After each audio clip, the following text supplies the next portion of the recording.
I have here in my hands Thoughts, Assorted Reflections by O.G. Rose. And so O.G. Rose, I have with me Daniel Garner, and O.G. Rose is the pen name of Daniel Garner and Michelle Garner, who use this pen name jointly. I suspect I had you both as my guests, which was such a joy in an earlier interview. And we talked about, I'm sure every project has its, you contribute differently to it. So this collection has a very strong philosophical voice. So I would say maybe in my impression, Daniel, you would have maybe a more larger contribution to it. So let me say a few words about why everybody should get their copy, and who would be interested, who I would recommend this book to most strongly. So if you are somebody who is curious about what is happening in our time philosophically, what is happening in philosophy, especially outside of academia, outside the confines of institutions, and we will talk about why that is important. What is the difference between institution philosophy? I don't want to say, I'm trying not to say institutional philosophy or institutionalized philosophy, just within institution and outside of institution. That is a topic that I hope we get to. And this work is the work of somebody who is, in my view, extremely disciplined, but at the same time outside of this institution. So that combination is something that I really like, I really respect and admire. So that's another reason. The other reason is that it contains such a large variety of topics, and it is presented, the arguments, presentations, reflections, they're presented in a very accessible style and with the level of enthusiasm that we know and love in the works of O.G. Rose. And again, I will add at least one more. You bring together in your work, you bring together the works of lots of other people in our time, contemporary writers, thinkers, artists, which makes your work a great place to go and learn about and sample and think about what is happening in our time. And there are lots of references to, contemporary events, historical events, things we read in the news. And I will add, with just my own fondness for you and your work, I believe that, I'm grateful to regard you as a friend, but I think our friendship comes after a kind of intellectual admiration, and then it gets mixed up into it. It's not like, oh, I like your book because you're my friend. No, you're my friend because I admire your work. So that's, I also like to highlight that. It's not like I'm promoting my friend's work. It's more than that. All right, welcome, Daniel. Looking forward to our conversation. Well, absolutely, Davood, and it just means the world. And indeed, O.G. Rose is Opperman Garner Rose. Michelle and I write together. We came up with that in 2011. This work, we'll say things like, for example, Michelle is the primary writer of Flashlight.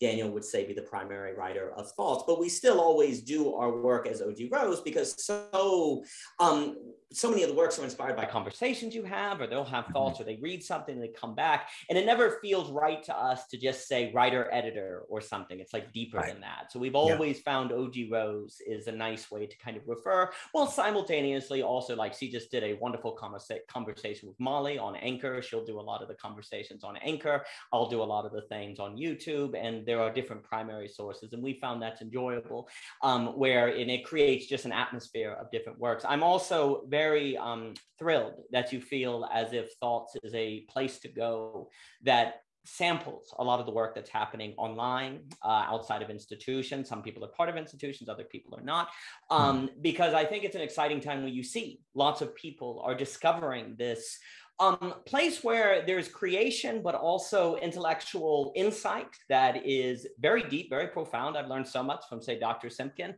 from you, from Raymond, I can go on, that is inspiring. And I think it shows that you're entering an age where there could be more and more of that work. And it's in an exciting time. And I'm glad you feel as if Thoughts help sample that.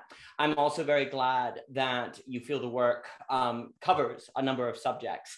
One of the other things that's exciting is you have a lot of people who like to cover a number of different subjects and feel how they link together and how they bring together and how literature relates to philosophy or economics or different things. And so that's the hope of the work. So I really appreciate what you had to say, Davood. Thank you so much. And I'm a great admirer of your work. I definitely discovered your channel before we were friends and was blown away by the quality of the reviews. And I was like, I need to get to know that guy. And so I've always just been a deep admirer of what you bring to text, how you bring text out. And by the end of it, the book, it's like it's anew. And it's very accessible, and you just have a magic about that. So it means the world to have a chance to speak to you and to be your friend. Thank you so much. Thank you. Let's limit the compliments directed at me because this is about you. This is your turn now. Yes, sir.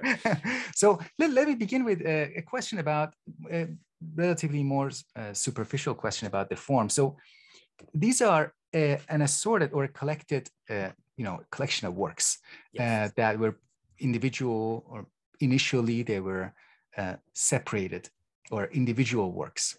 So what happens when they become assorted? If something happened in that process of bringing them together in that kind of unification process, did you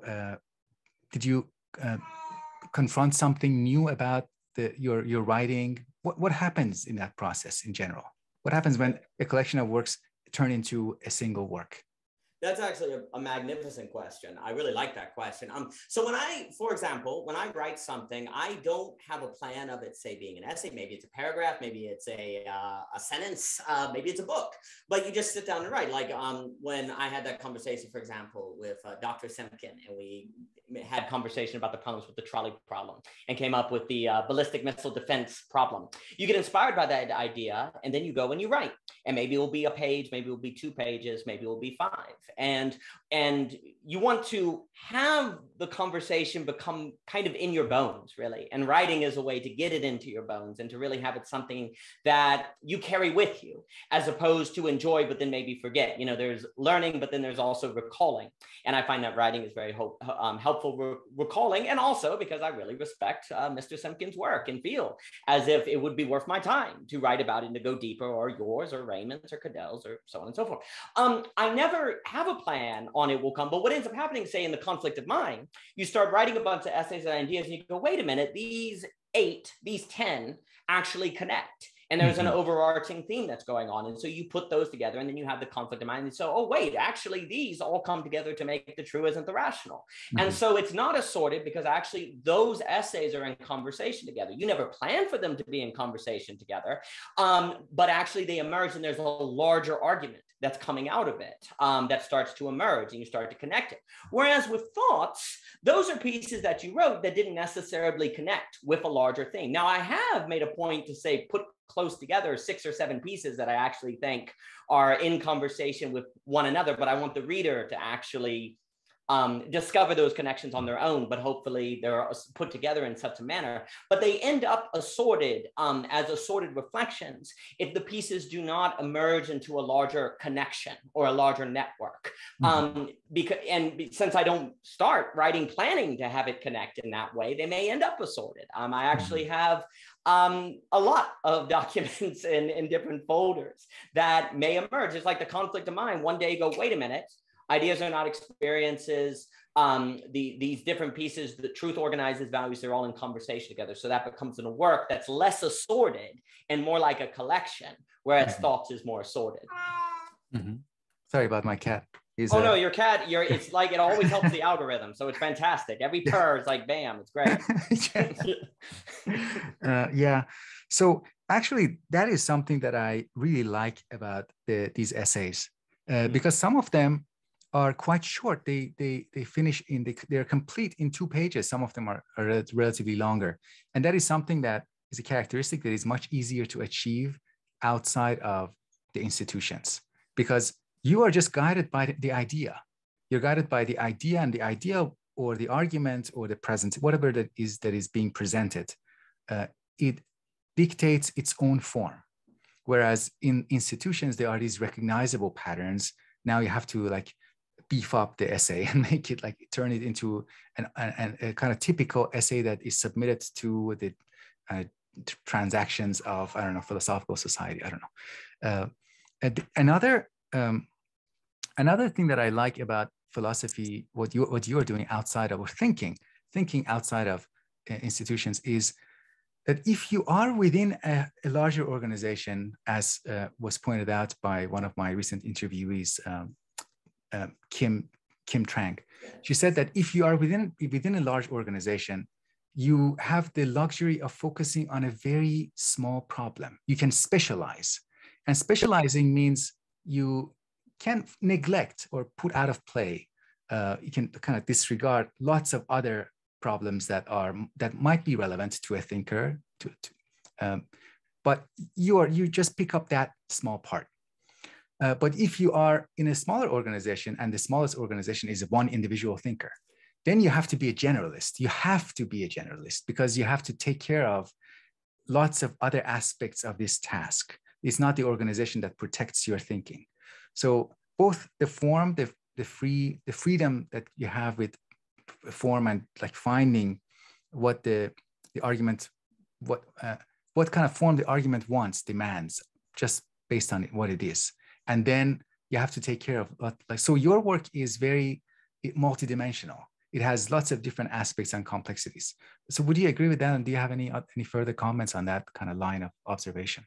I think that's a fantastic observation. I mean, one of the reasons that I personally do not have, say, institutional involvement is precisely that tendency to think more in a generalist term, or to think, it's very difficult for me to write something if I get to a page and a half and I'm like, the argument's made.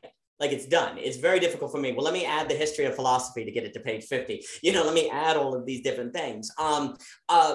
That's just not my style. Now, at the same time, there is a different kind of discipline and a different kind of value that comes from specialization. And there can be a danger in being a generalist, because one can miss the details that makes all the difference in the world. So it depends on the field.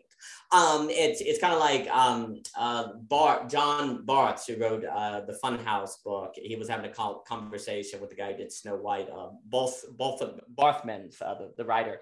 And Barthman was like, how do you stick with a single idea so long to do a long novel? And Barth was like, how do you keep moving between different things? You have to keep coming up with new stuff. And both of them had a kind of admiration for the novel versus the short story. And again, it depends on what the individual is interested in doing, and so on and so forth.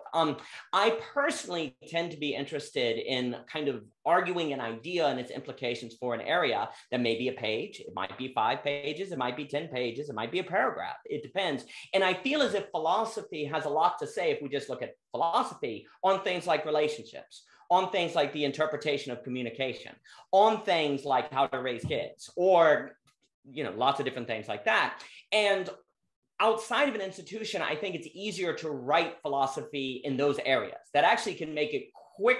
It makes it easier to identify why philosophy matters, because you see it applied to those different areas. Whereas in academia, there can be more of a tendency philosophy to be, where does it fit? How do you fit into the official great conversation that's going on? Or what is your critique of, say, Derrida? Or how does this fit into a postmodern structure? All of which has value, of course.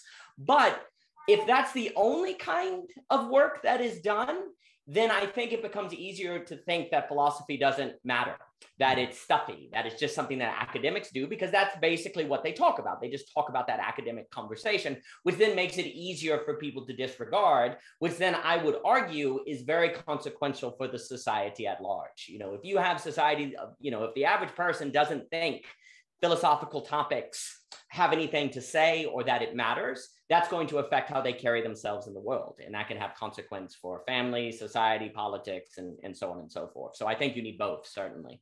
Mm-hmm, mm-hmm. One of the possible critiques that I might think of, I try to think of this possible criticisms of being a generalist philosopher.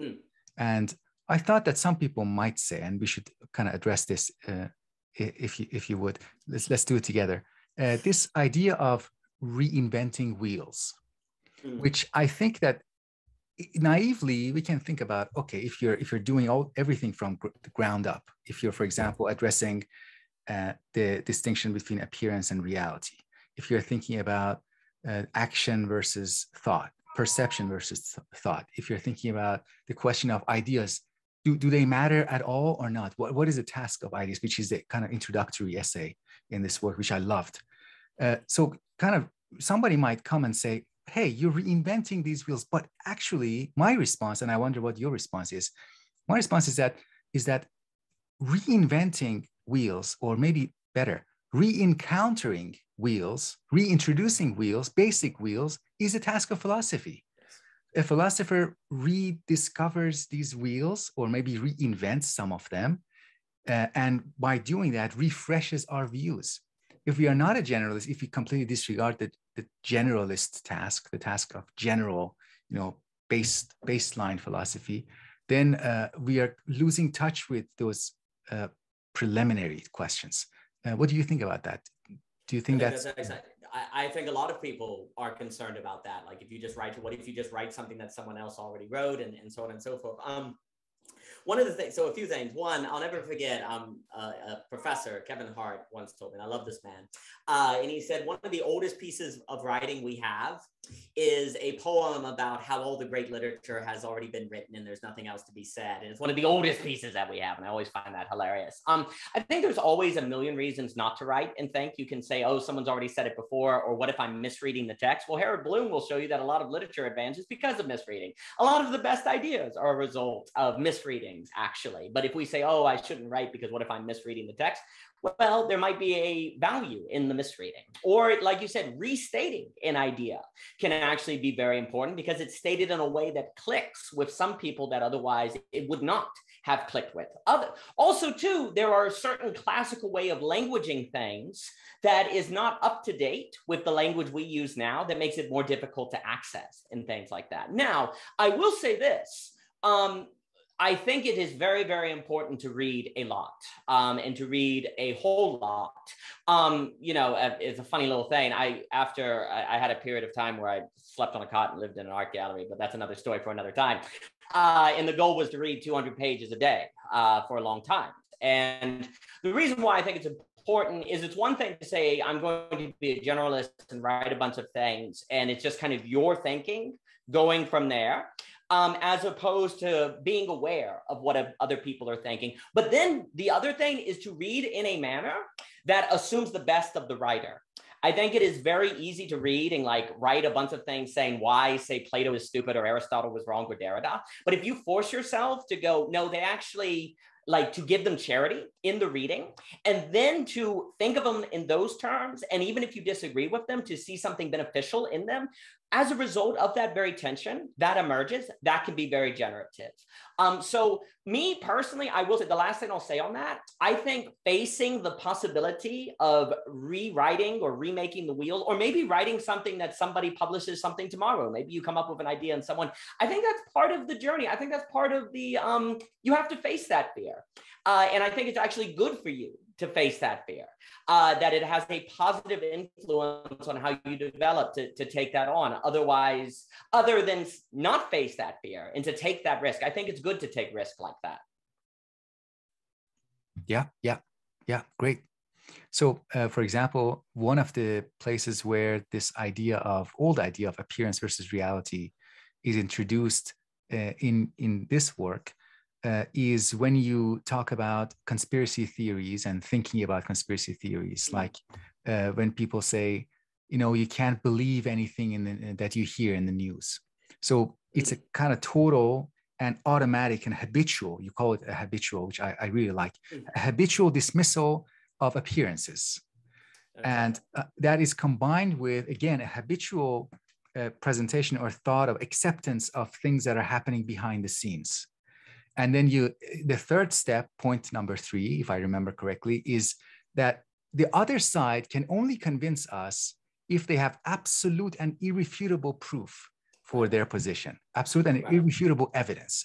We are open-minded, but we are only open-minded for, absolute like daylight, irrefutable, basically. Right. So this is a really important and fresh way to think about, how are we using this phenomenal noumenal distinction now? How are we using the distinction between appearance and things in themselves? We are still using them. So it is not, and you're showing that returning to these old philosophers, if we do it in connection with the events of our time, it is still relevant.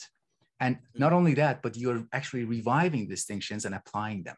So it is not really in the sense in a negative sense, reinventing wheels. You are kind of drawing attention to things that we are using anyways, concepts that we are using anyways, and distinctions that we are relying on. So I really like that. Any other note on that? I'll just comment on that. Like, one of the reasons, like, I always think it's interesting because sometimes people will ask you questions like, when did you choose to do philosophy, or when did you choose to do it?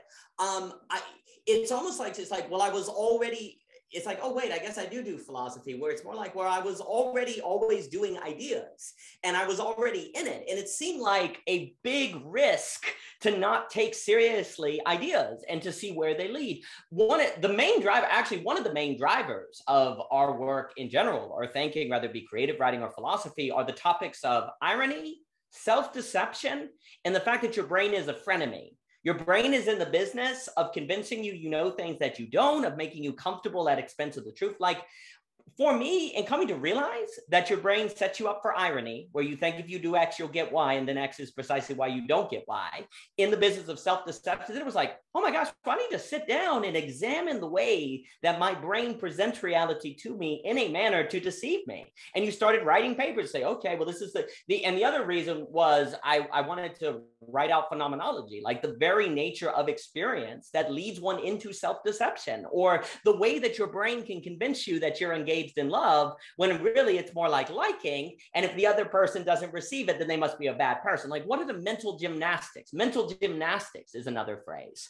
And following the way that thought presented things to you, where and for me, philosophy is just where you ended up if you thought long enough. It wasn't like one day you said, oh, I'm going to do philosophy. It's just one thing leads to the net. And wait a minute, if your brain is the frenemy, and if it presents thought in X way, then what is the nature of thought? And how do you ever have certainty about something? But you must, by definition, live as if you are confident in certain premises. Otherwise, you couldn't act. So how does that work?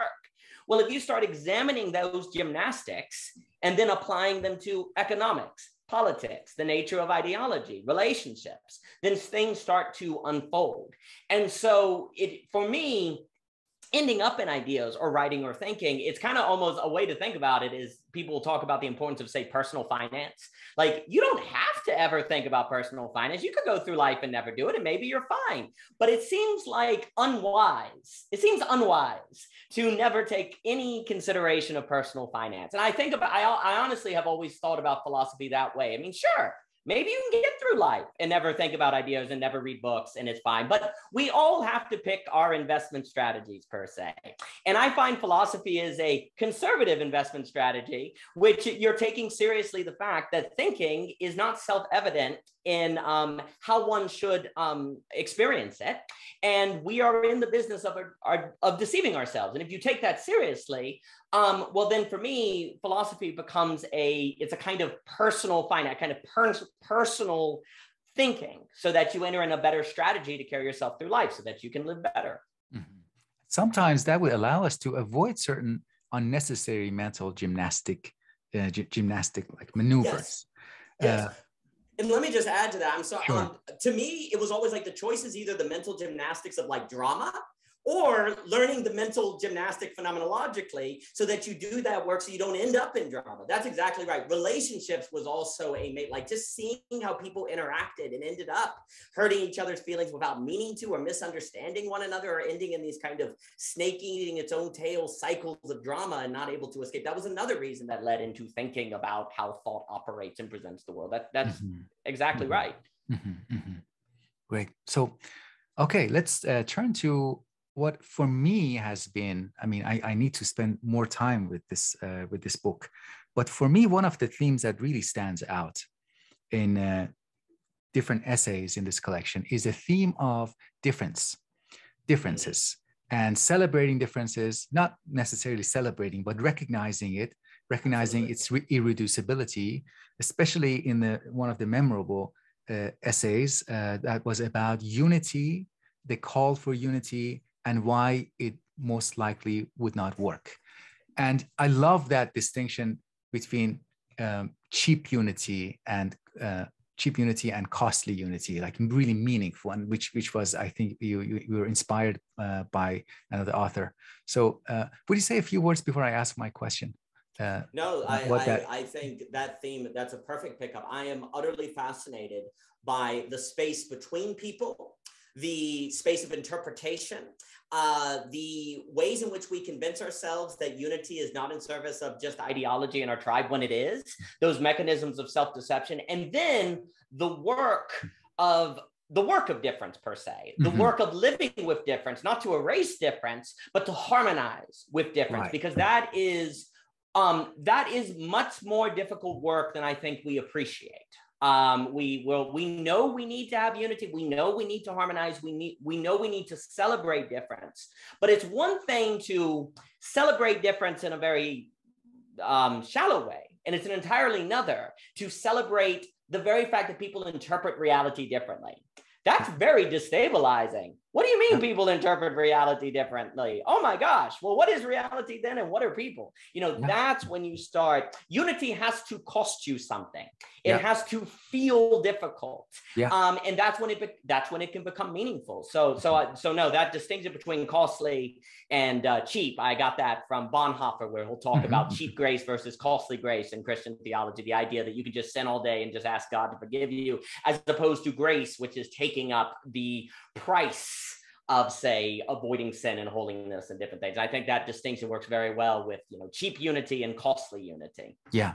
And we hear manifestations or efforts towards cheap unity a lot. Like, at the end of the day, we're all the same. We all want the same things. We're all human. We all want to eat food or eat, as Ben Affleck said, we all want to eat sandwiches.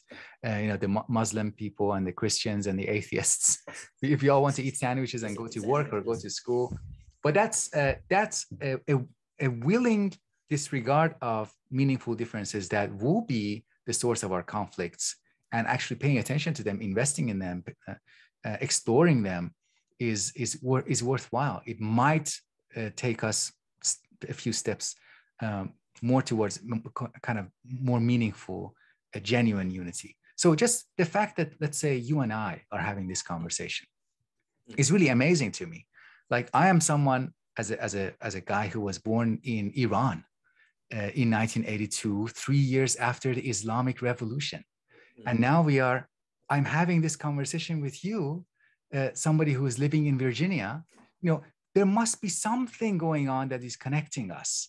We have some things in common. There's similarities in what we find meaningful, valuable, what we find worthwhile as intellectual activities. But there are also differences, both in style, in what we find maybe interesting. But it is through that connection, it is through that maintaining a connection, that we can pay attention to both what is similar in us, what is like in common, what we share in common, and what is not in common.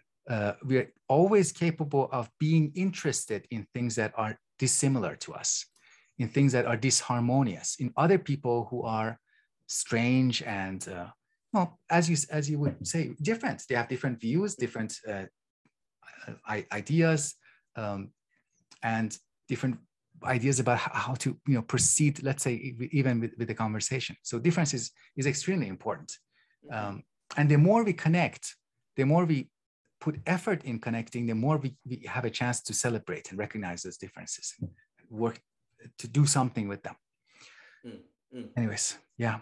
No, I think one of the most important ways to carry oneself in the world is, in fact, an openness, without it being a cheap openness per se, where you're like, well, I just accept everyone no matter what. Well, you probably don't, unless you've done the emotional, psychological, and mental work to actually take seriously difference. Like, we know we're supposed to accept difference, but what you see happening all around the world right now is, if you have an emphasis on pluralism or unity or different things without doing the work of actually being able to handle it, well, then you just get popularism rises up, tribalism, fascism, all these things just creep up, and they just come back because you didn't have a real foundation. So it just cracked away. It was made of glass at the end of the day.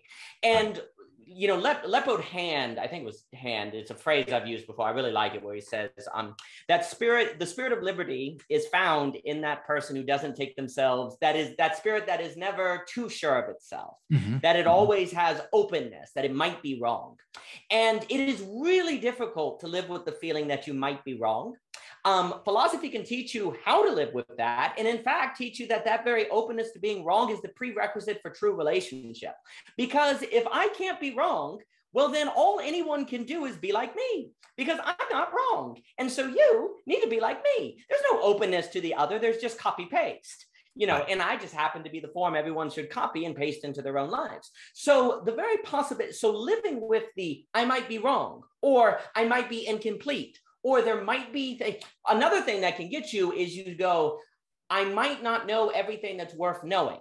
What becomes very tempting is getting to a certain age where you're like, well, I basically get economics. I basically get morality. I basically get how the world works. Well, then you're done, because you're like, well, I basically get it. Well, then that can close off. You're going to stop reading. You're going to stop having those conversations. But to maintain that there might be more, you know, I might be wrong, or I might not have the full picture. Well, then everyone you meet is an exciting possibility of that moreness. Whereas if you know everything, or you basically get it, everyone suddenly becomes a threat, actually. Because what if they say something that unveils that you don't actually know as much as you thought, or they destabilize your view? There's a piece in Reconstructing A is A that will talk about how certainty is fragile.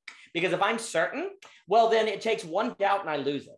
Whereas if I'm confident, I can have all the doubts all day and still maintain confident, right? I'm not certain, but I have confidence. Mm-hmm. And what becomes so necessary for a deep unity or deep relationship is the ability to seek confidence as opposed to certainty, which is funny because it sounds like confidence is less than certainty, but it's actually harder and it's more meaningful. Certainty is easy. All you got to do is cut off from difference and not encounter ideas that would counter yours, right? And that's also, though, another reason why reading a lot, I think, is important if you're going to be a generalist, because it's important if you're a generalist to not write from a place of certainty.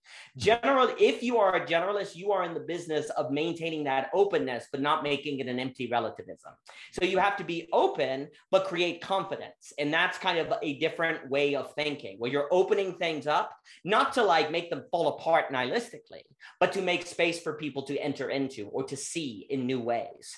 And so that's always been important to me. And like you said, like, I think what the kind of one of the, what you'll see in this corner of the internet or with these new intellectual communities is, I think, one of the common features is, in fact, that openness that is earned through, that has to be earned through doing the work of being able to live with possibly not knowing everything, with being incomplete and possibly being wrong. Because it is precisely by taking on that possibility that everyone becomes, everyone has the possibility of giving you something you don't have. And then relationships are exciting as opposed to threatening. You know, conversations all have the possibility of new life. So, you know, I think that change of thinking can go a long way. Yeah, couldn't agree more. There is an essay here titled Maintaining an Unstable Situation. Yes. Which is probably one of the essays that I wrestled with. I had to think about, and I'm not sure if I understand it. I understand your meaning completely. So unstable. What I was going to maybe suggest was, could unstable be replaced by multi-stable? So, for example, you have this figure in perception science. You have this figure of the Necker cube. So the Necker cube is something that it switches. If you look at this side as being in front, then it automatically, due to satiation of the neurons or saturation, the sides flip, and you see now this side is in front. So it is, overall, it is an unstable perceptual experience, but it actually has two stable situations. It has this stable state, and then it has this stable state. And, you know, if you map that to maybe political debate, you can have maybe a conservative stability and then a more liberal stability. Do you think that could be maybe a kind of multi-stability? And because there are two forces pulling the process in two different directions, they want to create their own stability. Then what happens as a result is an overall instability, which you encourage us to preserve and protect. Yeah, That's go a ahead. beautiful comment. That's outstanding. Because the situation is unstable on the macro. So that piece will be describing how we tend to go into politics, democracy, economics, looking for the stable structure. And a lot of people say, oh, if you're a conservative, you think if we just took conservative ideology and conservative thinking, then the country would be stable and things would be good. But the point of the piece is no, all values overreach or naturally have to be balanced with the other values, which then it's only a matter of time before they become more autonomous. And you need to reintroduce, so it's always unstable on the macro. But what ends up happening, so in belonging again, what we'll have to talk about is like, all right, but as we move into pluralism and you, even though you have this macro on the unstable, if it also feels unstable on the individual level, well, then it's just going to, people will be existentially overwhelmed and turn to totalitarianism. They'll turn to strong men or different people. So it will start talking about, say, Deleuze, it will start talking about the Nietzschean overman, it will start talking about absolute knowing, which is indeed the ability to find stability in difference, and then to have a stability of harmony, which is a stability that's like the quote unquote stability of a symphony orchestra, which that's all, you know, there's a kind of stability and harmony in music, but it also comes out of the tension of the strings, right? There's tension, but there's also consistency. And so for me, once you start moving to the individual level, I kind of tend to use the language of stable and unstable on the macro, whereas when you move to the individual, it's exactly that ability to find in individuality a stability of, say, the string section or the trumpets, and they all have their unique stability that then harmonize together to make music that becomes more emergent. So exactly what you're saying, that piece as an overview, then as you go into belonging again, because it has to go through the extended track, we'll then talk about the necessity of thinking about these ways of finding stability, more clustered, more individual in the midst of difference. And that's where multiple stabilities are so difficult, because each individual stability have to maintain that individual stability while around other people doing that for themselves, who do it according to their own beliefs and their own axioms and their own consistency. And you know they're doing that. So how can you not think that they're deluded? If they literally are ascribing different axioms, how can you let them do that and in your mind not think that they're deluded and genuinely not think they're deluded? That's the big challenge. And that's where, to me, it gets into Deleuze and Hegel and Nietzsche and different things. But your point is excellent, because that's exactly right. Yeah, I just to check with you, this can we put that in the following way? Can I say, for example, I'm pursuing my own project. I'm playing the string section, and you're playing the percussions. And sometimes we have this really strange feeling, like how can these two projects both be part of the same thing? How can we ever be part of the same totality? It just wouldn't make sense. And so maybe what is required is a kind of faith that maybe there is an orchestra, that such a thing as an orchestra does exist. I don't know. But what I want to ask you in addition, so any response to that? But that's exactly the tension. That's so excellent. You know, there's a few ways to approach it. So you always have in Christian theology this weird notion of the Trinity, right? Which is three persons, one essence. Well, how the heck is that possible? How does three equal one? You have this idea in Hegel that I equals other, A equals B. How in the world is that possible? You have to choose. This is the question of what I call alterology. You have to choose to have a kind of openness to the possibility that if people in their difference genuinely pursue that difference in its most essential and genuine form, that comes together to make something that otherwise could not be. So there's a choice that brings into, I think it gets into aesthetics. I think it gets into beauty, truth, and goodness. I will not go down this hole, because it's actually kind of what the trilogy, the truism, the rational has to lead into. Then it has to get into the belonging again, the sociology. Then it has to get into the fate of beauty. And then it actually has to get to the question of intrinsic motivation, that all come together, that have this mutual feeling of participation in something that still maintains difference. And it can be difficult to see how it goes together. And yet there is grounds other than just kind of an empty faith. It's actually grounds based on phenomenology to believe that they participate in something. But what you're getting at is exactly an excellent direction. Thank you. So you beautifully set up the background for what I'm going to read, which is the last paragraph in that essay, maintaining an unstable situation. So you write, quote, "To best equip people to manage the unstable situation of society, we must feel like we are betraying ourselves." Yes. which before, by the way, before your explanation would sound really mystifying and puzzling, but after hearing what you said, it makes sense more readily. Let's continue. If it is only a matter of time before the majority of people fail to live with this feeling of self-betrayal, then all societies have expiration dates, but perhaps some expirations are longer than others. Like I had to pause on that. It's like, is it right? Did I miss something? Did I like miss a word? We must feel like we are betraying ourselves, but it is beautiful. It is a beautiful notion. And yeah, I'm grateful for your explanation. We don't, with your explanations, we don't need to pause much further on that. So go ahead. I would just say, I can't resist. Like one of the main drives of the whole book, The Conflict of Mind, which is that there is a point where epistemic possibility inherently comes in conflict with epistemic responsibility, which is to say what your brain is capable of eventually reaches a point where it comes in conflict with what it feels like it should be capable of. Mm-hmm. So responsibility and intellectual morality come in conflict. And it is that tension right now that I think actually we are in the middle of living. And because we don't know that the brain inevitably leads to a conflict of mind, then we don't identify it and learn to live with it. Instead, we end in, say, conspiracies. We end up in popularism. We end up in epistemic nihilism.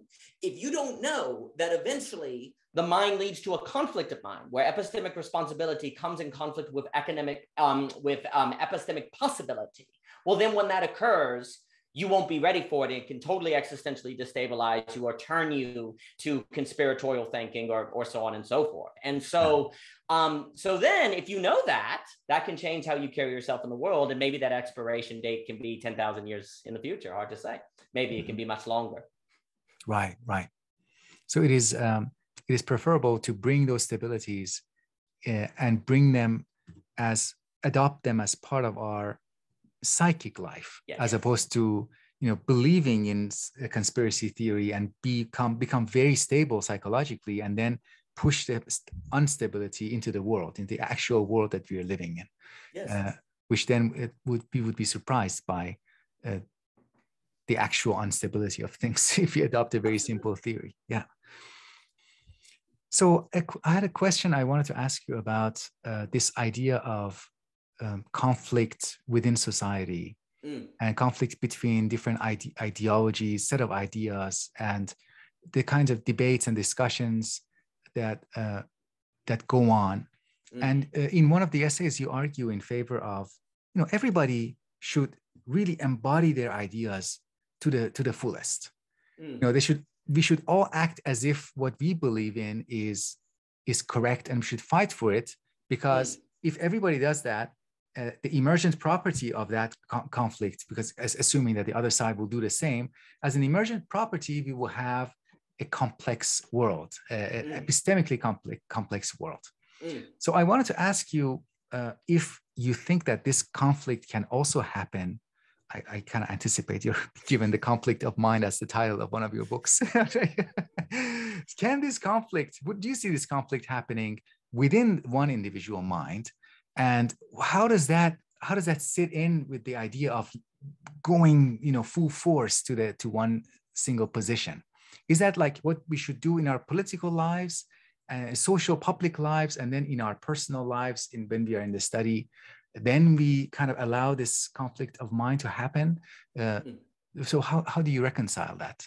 No, that's an excellent question. So that notion comes out of where Dr. James Hunter will talk about substantive democracy, as opposed to democracy where everyone just kind of like they don't bring their beliefs to the public square. And when he's like, no, that's a disaster, because everyone's going to be in bad faith. There is no way, for example, if you're a hardcore Hindu, or there's no way that you can leave that outside the voting booth, right? Like if you're voting, what else do you vote for other than your beliefs? And the issue is he'll talk about people have confused separation of church and state with separation of state and faith, for example, or beliefs. There's a very big difference. So he's like, what we actually need is people to bring their beliefs into the public square, and then people debate them. Now, the prerequisite for that, though, is that you yourself have done your own work to actually think through what you believe, that you actually are trying to make your beliefs more than just kind of notions you sucked in like secondhand smoke, but you've actually thought them out. Now, he would counter, he would say, well, if people actually entered the sphere with people different from them and had to defend notions that were shallow, would quickly be unveiled as shallow, and they would have to, confront that, and maybe they would undergo deconstruction, but there's a kind of positive deconstruction that one undergoes. So you have this substantive democracy that's very, very important. And actually, what is the point he also brings up, like he writes about this, I think it's in Before the Shooting Begins, because he's like warning about if democracy does not have substantive democracy, then what will happen is basically tribes will form. And once you get tribes, he actually warned back in 1994, and it's kind of, he's like, people in America don't think that what has happened, say, in the Balkans or the tribalism could ever happen here. And he's like, no, that will occur if people don't actually bring their beliefs, because they're going to feel smothered. And when they feel smothered by the system, then they tend to fragment, and you get a lot of crazy stuff that can occur. So now for me, what's very funny is, so in Belonging Again, we talk a lot about substantive democracy, but really there is something to be said about substantive thinking that comes to terms with the very inherent tension of thinking itself.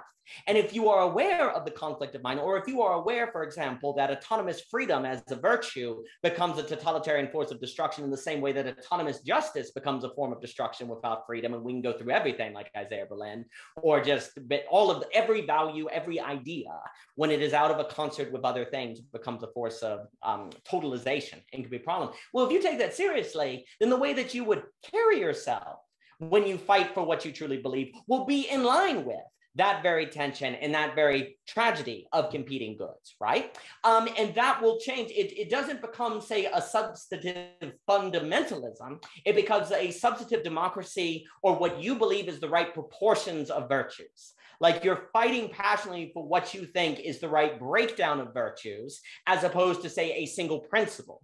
So that's kind of the issue. Like the issue that can happen is when we talk about substantive democracy, it can sound like, oh, so conservatives are just going to be diehard fundamentalist conservatives, and they're going to fight with liberals. And then, well, how can anything come up with that? Well, if you have people that are bringing their notions of the proportion, and actually also the other key variable to substantive democracy is genuinely believing that the person you are speaking with adds value to the conversation. Like it cannot work if conservatives think everything that liberals think is wrong, and it can't work if liberals think everything conservatives think is wrong. Right. Both have to believe that the other party actually is genuinely embodying true values. It's just that there's a disagreement about the proportion or the application or what, field of government. Right. And so that's how it all balances, that's how it's supposed to go together. Now that's of course a tall order. And, but I can't, that notion of substantive democracy like that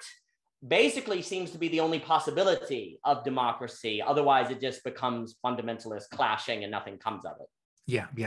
That clarifies a very important gap in my mind, because I was thinking that maybe we're suggesting, like, on the one side, we have the leftists and the rightists, they're coming to clash.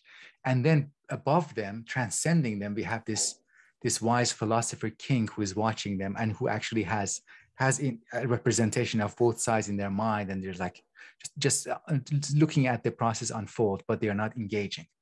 But no, actually, a small philosopher king is required in the minds of both sides, yes. Which is that openness, as you described. Yes. Openness and the belief in the value and merit of the other side. Just need to figure out in what way. That's right. Yeah, that's great. That's great. Well, and you see, there's a big difference between a democracy that is a debate between who's right and who's wrong, and a debate between proportions and breakdowns. And that's where we've lost it. Like democracy is now like, you're right, I'm wrong. When really it's like, no, do you really think that you'd have people defending so passionately freedom or justice or equality if there was literally no application of these virtues at all in any circumstance? Conservatives any day of the week will say that equality matters. They just disagree on what equality means or how it applies, right? And liberals every day of the week will say freedom matters. They just disagree on what that means or how you regulate business. So everyone actually, I think it's just very important, everyone actually agrees that these values have a role. They just don't agree on the proportion and the application. And, you know, if you say that directly, everyone goes, of course, yeah. But the problem is in the heat of the debate, they forget that. It actually becomes monolithic. It becomes debates about right versus wrong, as opposed to figuring out the application, the proportion, and the weighing of these things. And democracy, basically, if democracy doesn't get that right, well, then it's totalizing in the two sides. Both sides represent a totalizing alternative, right? It's either totalization of conservatism or the totalization of liberalism. Well, that logically leads to totalitarianism. You know, that form of democracy, it only follows that you're going to get to totalization, which I'm afraid we see today. So if democracy does not really get a sense that it's in the game of proportion, weighing, and application, well, then it's only logical that it leads to forms of totalitarianism, I'm afraid. That means to me that, we are demanding a lot from both sides of the debate, namely that they should have already an understanding of the other side, as a kind of representation of what the other side is bringing to the table, and just disagreeing over how much they should be influencing particular decisions, as opposed to, oh, I don't know what the other side is saying. Let's hear them for the first time. And this sounds crazy. So I wanted to ask you something that I've been meaning to ask you for a long time.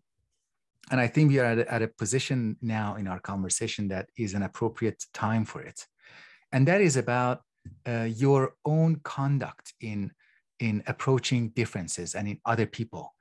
I've always been struck by how positive you are when you're describing somebody else, that you're talking about their work, their writing, their contributions. You always focus on what is good in them, what is good about them, what they bring as value to the table. And now listening to you, I can't help but connect that to your views on what it means to have a good debate, what it means to really truly engage with a different side. So this is a practice that I really admire in you. I wish I could do that more often. I wish more people could do it, more of us. What we see more often is this anger or dismissal, and I have never seen you do those things. I've never seen you get express anger and dismissal at another person, like on the internet. Given that on the internet there are many people who you can get angry at and be dismissal of. It's very costly not to have that response. But it seems like you are, and correct me if I'm getting it inaccurately, but it is a charitable practice that you engage with. It seems like you're very conscious of it, and it's not just politeness.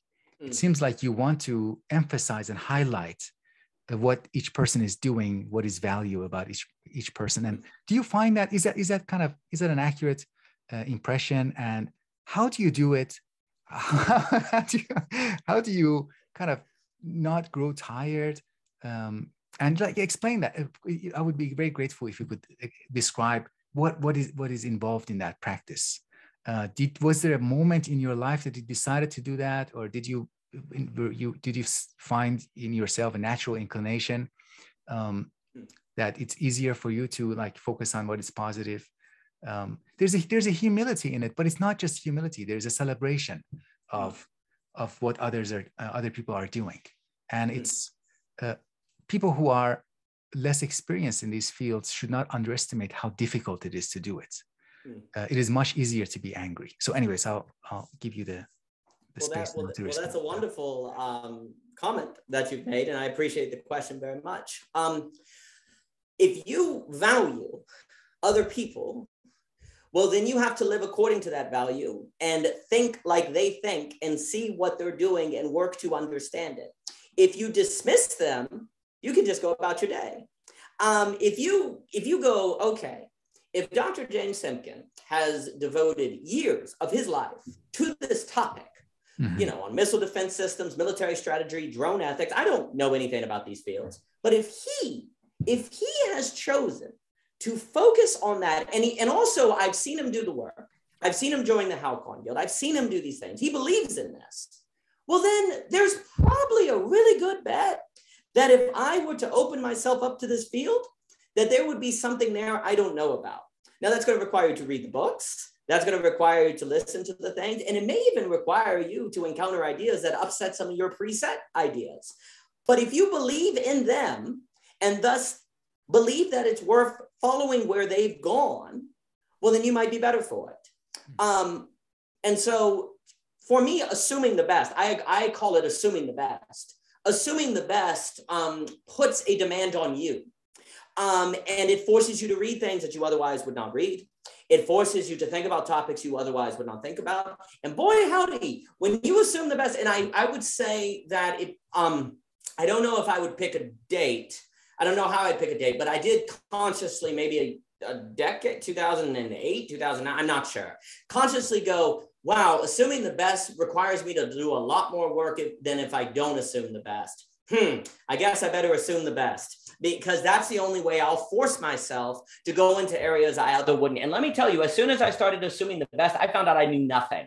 Like, I thought I knew a lot, but actually I was just carrying myself in a manner that would make me continue to think according to what I already knew, and then disregarded subjects outside of it. And in fact, assuming the best is why I kind of found myself being a generalist, because it naturally pulled you into what other people were doing. The other thing I found is that it was a very good bet when you had people outside of institutions who were devoting their time to topics, that was even further evidence that it was probably a topic worth doing, because they don't necessarily get institutional support, or they're doing it on their own. So they must see something that is worth doing. So it was a wonderful heuristic.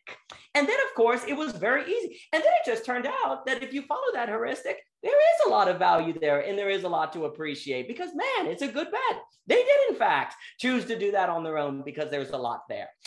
So as a heuristic, assuming the best I find it puts a lot more demand on you to think about things and to learn things that you otherwise would not. And that also, I find, is very generative, because then when you're thinking about military strategy, and you've also been thinking about Hegel, and you've also been thinking about the economics of wedding venues, you suddenly see connections that you otherwise would not see. Assuming the best leads to a lot of different connections. The other thing you find with it is that leads you into encountering, I think, people that tend to be open, that tend to have a certain personality that is very life-giving, that creates more beauty, good, and truth. So it's good for community. It's good for relationships. I think there was plenty of times where I have heard things or talked to people and felt a visual disagreement or different things like that. But actually, what ends up happening, I find, when you react to that, the conversation ends. It's like over. Everything kind of shuts down, and there's no more progress. And so then you go, what I find is it's better to say, well, what do you mean by that? Or to ask questions that kind of responds. And so often I've done that and found that what I thought the person was saying was not what they were saying. My initial knee-jerk impression, at the end of the day, was not what they actually thought, where if I would have not assumed the best, I would have dismissed them and never gotten to that point. But that tends to be the case when you're dealing with people who are genuinely working on something on their own in that heuristic. It might be the case that in everyday life, if it's just people at the diner, that they're just a fundamentalist ideologue, and they do in fact mean that negative impression and different things. But when you start operating in these different spaces, it just doesn't seem to be the correct, it's not a good bet to assume that the person has that simplistic view. Very often they have a deeper view. The last thing I'll say on it, I find that conversations tend to be more inspiring. They tend to go more interesting directions. People tend to go off and write new papers or new ideas when there is a focusing on the value, or focusing on that's good. Because if I tell you that's a good idea, I do believe that's a good idea. I would have not asked to speak with you. I would not have read the thing. I don't feel any obligation or guilt. I don't have to do it. I genuinely see value in that. And I think focusing on that is how it gives more life to everyone to do that different work. Because, you know, if you write something outside of an institution or whatever, you're just wondering, am I crazy? Did I waste my time or different things? And you didn't. I never find that people do, but you have to assume the best of them to put it on you to read their stuff or to listen to your work. And that's where you find that value. So that's how I think about it. Mm-hmm, mm-hmm. And I suspect letting that become habitual and letting that become second nature, that's kind of charitable attitude, then it will be extended to people that we have not yet met. We haven't met them, like including the audience, your readers. So it shapes the tone with which you write your essays, and the tone that people will then find in your writing, which is a very accessible, very patient, and I might add, if I may add, loving. It's a loving tone. It's very it doesn't condescend to the reader. It's there as a companion, as an intellectual companion. So I think it is related to the way you choose, and we might all choose to interact with our visible fellows, the people who are visibly in our lives, and we practice with them, and then we can extend it to people that we haven't yet met, or we are meeting through these mediums. I'd rather turn on the camera when I'm recording a YouTube video and be loving to the invisible person on the other side who might be watching my video 2 years later. That would be much more preferable, because it would be a positive impact in their lives. But that requires practicing, consciously deciding and practicing with the concrete individuals that happen to be in our lives. It can't be, I don't think it can happen in abstract. I'm angry at everybody else, and then with my camera, I'm very loving. That's, I don't know. I can't imagine that happening. Do you have different, look, because you're, as I said, your language is very accessible, very grounded in everyday experience, in the phenomenology of everyday life.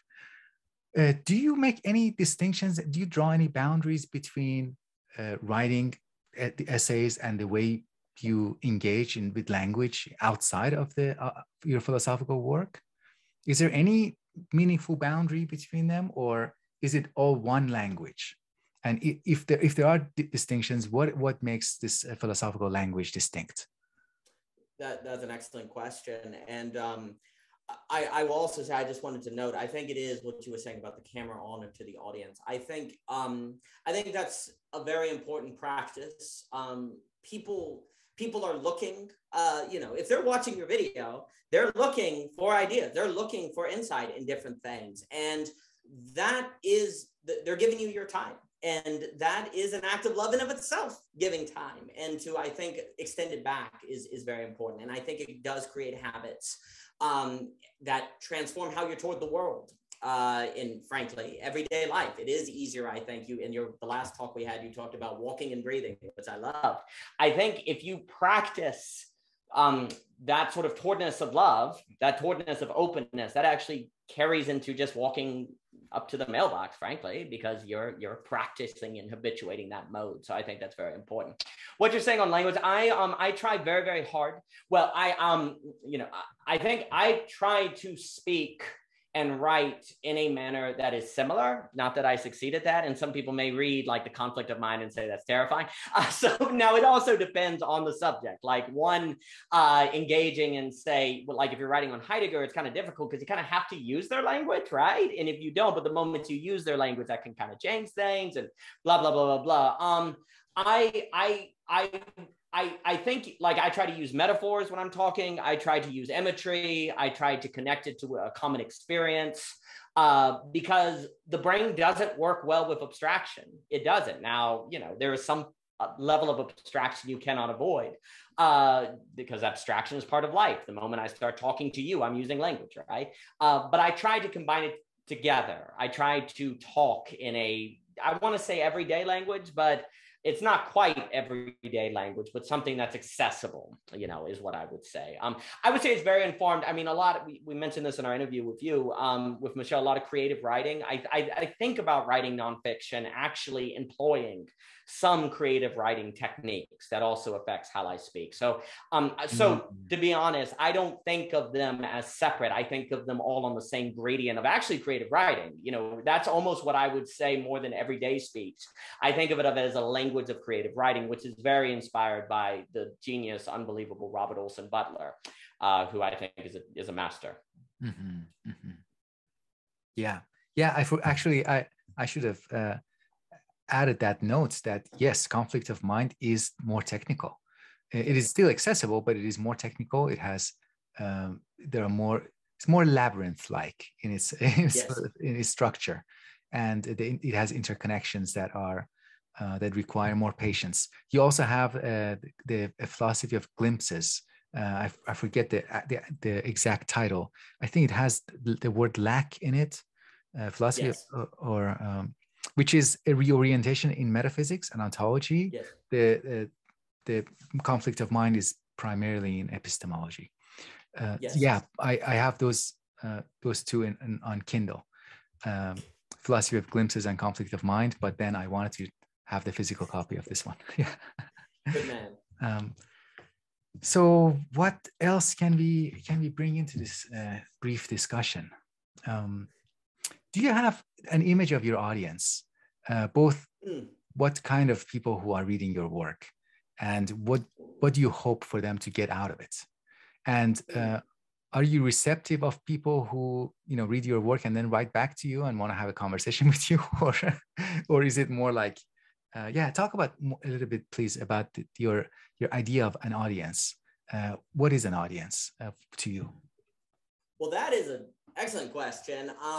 For me, yes, if people write me back, I love to have a conversation because I consider it, a lot of the writing I find the people who are interested are people who are on their own journey. They're like doing their own work. They're thinking about different subjects. Like they've noticed, for example, that the brain is in the business of self-deception. They've noticed that people with good intentions end up in terrible situations. Well, how in the world is that possible if people intend the good and they end up in something that's drama-filled? How does that work? I would say that the audience is people who have come to be aware of that like different interpretations lead people into hard situations they didn't mean to end up in, or people who say, look at the economy and say, when the economy does what's supposed to make it efficient, it ends up creating systems that are too big to fail, as if that's the rational end of capitalism, right? Well, how does that work? And they're aware that there are these ironies that seem to permeate relationships, all these different things, politics and things like that, and who are also very interested on applying ideas to lived experience, to every day, not ideas, say, just playing with the academic discussion, which I say in a kind of an insulting manner. I don't mean to, because I do think it is important, as long as if it's not the only discussion. One of the things we talk about all the time is the problem of autonomous anything. Like if you have just generalists, you're in trouble. But if you have just specialists, you're in trouble. If you have just the academic discussion, you're in trouble. But if you have just the outside, the academic technical discussion, you're in trouble. I mean, autonomous anything tends to be very problematic, because what is autonomous tends to be totalizing, and that's when you lose difference. And the moment you lose difference, you can't have a symphony orchestra, because they're all violins, or they're all pianos, or different things.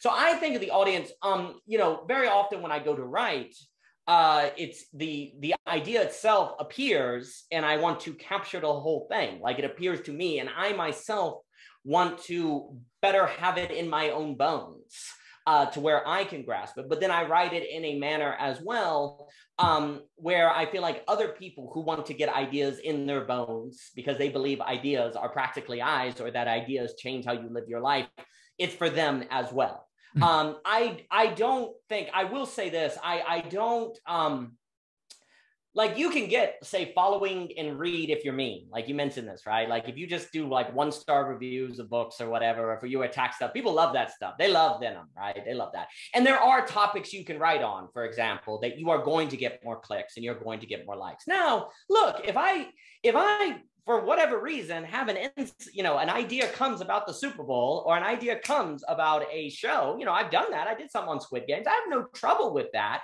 but I in no way whatsoever think I will write to what is hot right now and get that popularity. If I get, I recently had an essay that for some strange reason had like 3,000 people read it in 24 hours. I have no idea why that happened on me. I have no concept, because it was about the Raymond discussion we have on phenomenological ignorance when you're in Plato's cave. For some reason, that did very well. Most of the time, though, it is not that. It's whatever it is. And you see,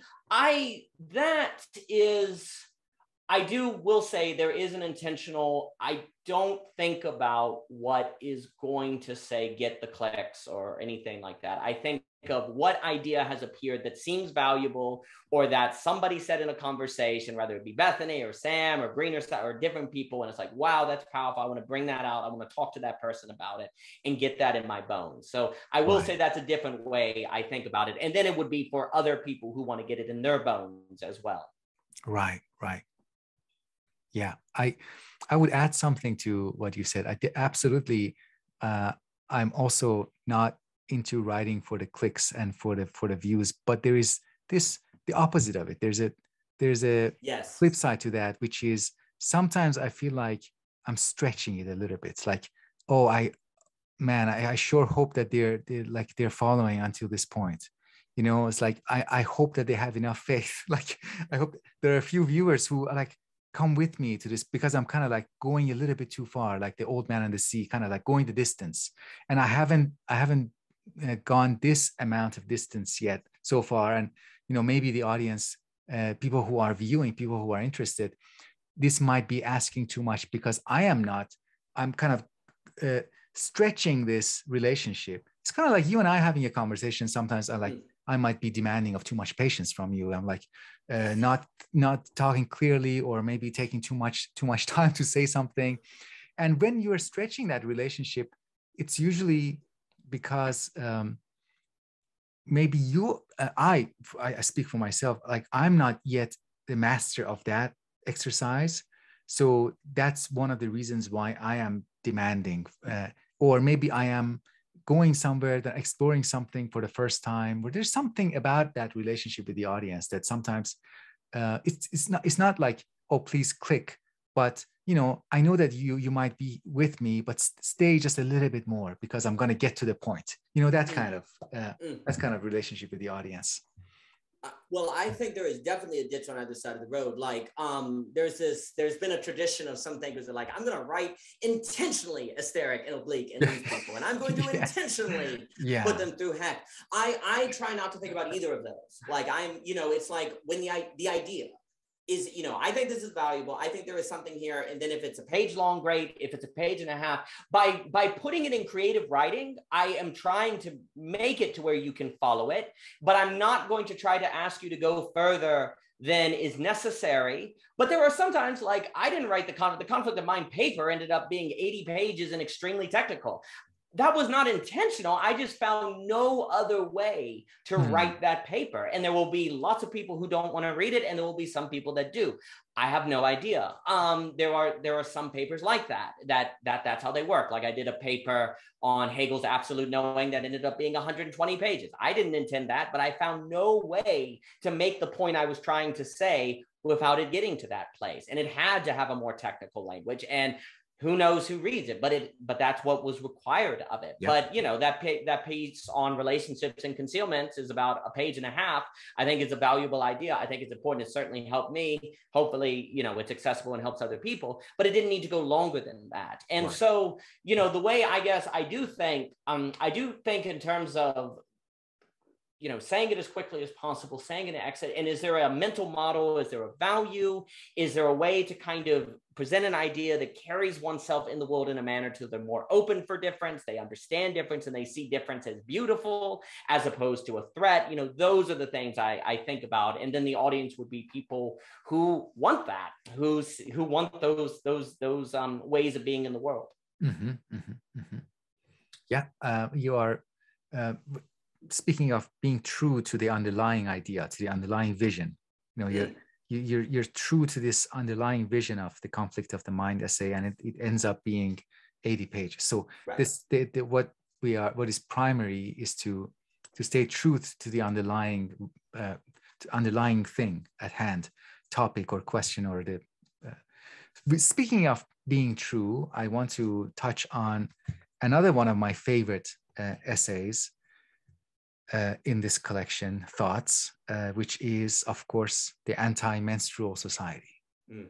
I loved it, and it is really about staying true to the rhythms of life.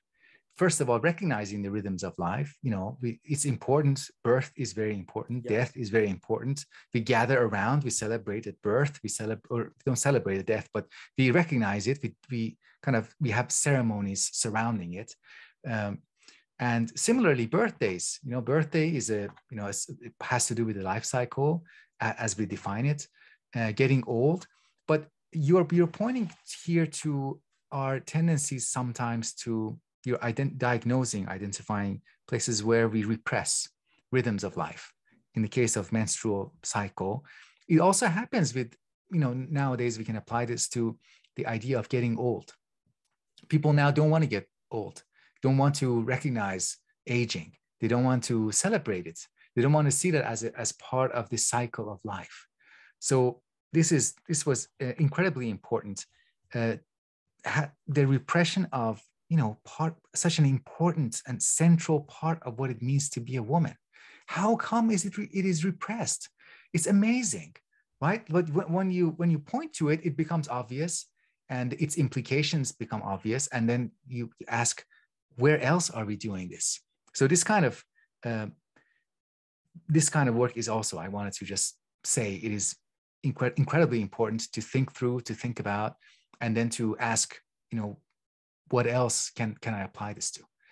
Anyways, any comments, any further comments on this? Well, I'm so glad that, Adriana Forte, she did a presentation at the STOA on the menstrual cycles. We had a conversation at Voicecraft. I think she's magnificent. And if you talk about the menstrual cycle, then you have to have a different conception of time. You can't necessarily, you have to have cycles. You have to observe the body, as opposed to just trying to technologically, like Heideggerian technique thought, get over the body and escape the body. And really, you'll have, what can also happen is conservative feminism can emphasize motherhood, where liberal feminism can emphasize careerism. Well, both of them can miss the woman, really. Because if you can feel like what ends up happening is very often women that Adriana will talk, you're split. You're either failing because you're not a mother, or you're failing because because you are a mother, right? And this creates a terrible tension that one's being split down the middle.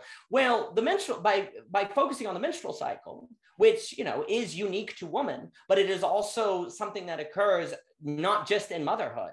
Then you have a foundation, a physical, not an abstract notion of femininity. Then you have a physical foundation of femininity, of which can work to transform how the society carries itself.